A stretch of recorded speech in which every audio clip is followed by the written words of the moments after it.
just because of a dream. It really was. I hadn't thought about this trip in years, and I had this dream of me standing in the canoe, working it like some sort of aboriginal, and moving my happy butt down river, and it was kind of like a premonition, I guess, in a way. It re-inspired me, and it awoke the dream.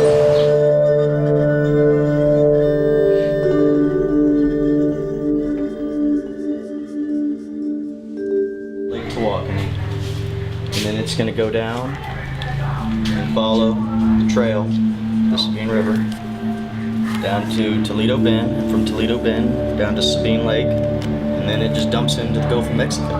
It's about going out and being in the wilderness, being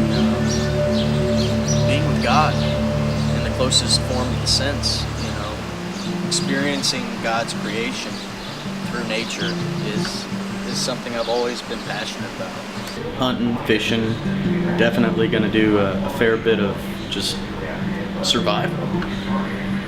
Nobody ever does this anymore, it's all just degraded down, and plush sleeping bags and just comfy this or comfortable that, and it's not making us stronger. So that's kind of what it's about. It's to make myself stronger, to make my mind stronger, to make my spirit stronger. So this is the barge, and this was built all out of donated lumber, used donated lumber. I chose the Sabine for the purpose of, one, it's a major river that gets no recognition at all. I think there's one song written about the Sabine, and Sabine River Blues. There's also just a lot of history to it. The Caddo people used to thrive off of it. There's a lot of Native American architecture and artifacts along the river, and I plan on focusing some of my energy and some of my camera time on that. I'm going to try to upload a video every day, reception pending, but I'd really like for people to be able to go to Taylor's River Trip. It's a Facebook page, and I'd like for them to be able to communicate with me, ask me questions, what's going on, how do you do this, what are you doing, how do you tie this knot, and I can answer them as live as possible. And I welcome anybody who's passionate about the outdoors to undertake this kind of adventure. The barge itself has been designed specifically with the crew in mind. It's much bigger than what I would need by myself. Theoretically, I've got enough room right there in that canoe to do everything I need to do for the entire trip, the 1,000+ miles that it's going to take. Realistically, that barge is going to afford me a way that I won't have to set up and take down and put up and pack up every single night. But the first 2 weeks are going to be spent exclusively on the river. They're not going to be at the barge. They're not going to be comfortable. They're not going to be easy.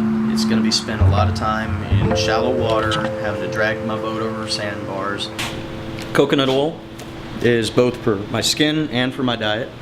It's going to help keep good fats in my system. Water, junk food. I call it junk food. Coffee, and Gatorade. A couple of MREs, more jerky, spaghetti. And this breaks down into my emergency pack. I've got some leftover mortar rounds from the 4th of July, smoke bombs, firecrackers, things that if I get in a bad spot and I don't know where help is or if help's coming, I can essentially simulate, a forest fire or something to let the authorities know, hey, there's something squirrely going on over here. We need to go check that out. That all comes from knowing how that system works and being a trained firefighter and having some EMT experience. It's helped me prepare myself a little bit better and helping me get my bearings together.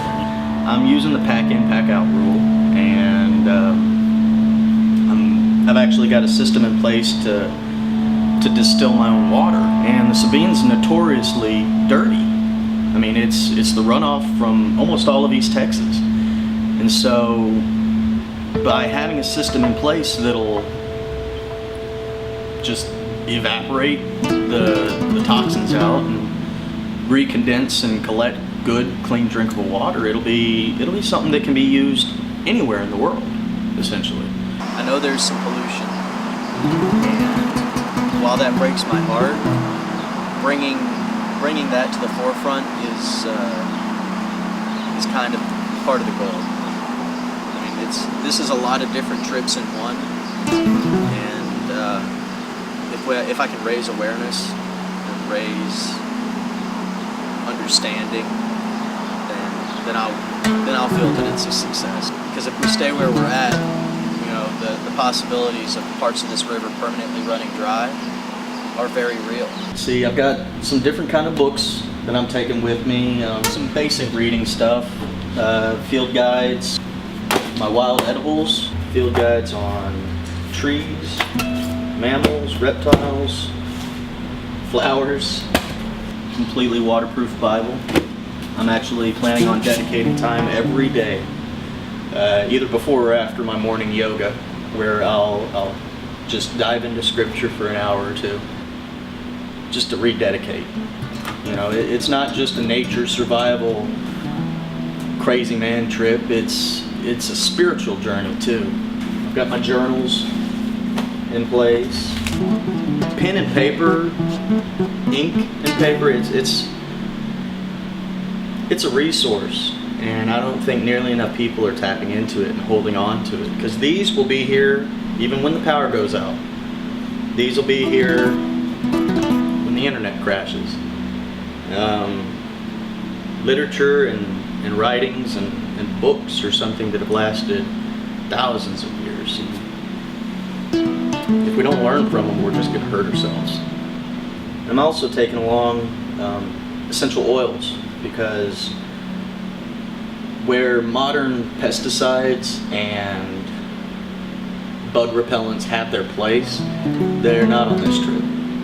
You know, I'm putting some things to the test as far as natural remedies, and you know, peppermint oil, for instance, is it's good for your stomach. It's good for your health. It's good for your skin. It's got a lot of good properties, and it'll help keep away insects that bite.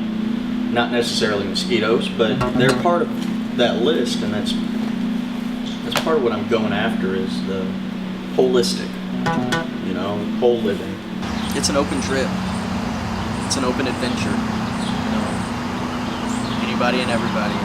I think if you don't do something crazy and remarkable in your life at some point, then you're not living up to your end of the bargain.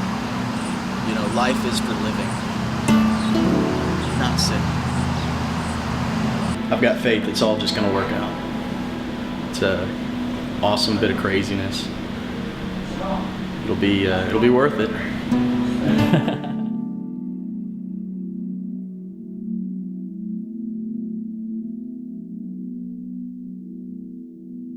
Hey guys, Taylor's a good friend of mine. I hope you please check out his Facebook page. We probably haven't seen each other in what, 7 years? Oh Lord, it's been too long, man. Yeah. But we were in the Boy Scouts together back in the day. We're both Eagle Scouts, and we went to Philmont together. And yeah, so check out the Facebook page. He'll be, you know, keeping it updated. Hopefully, we'll be able to do a second video, you know, when you get back. Absolutely. You know, talk about the trip, maybe even a couple along the way.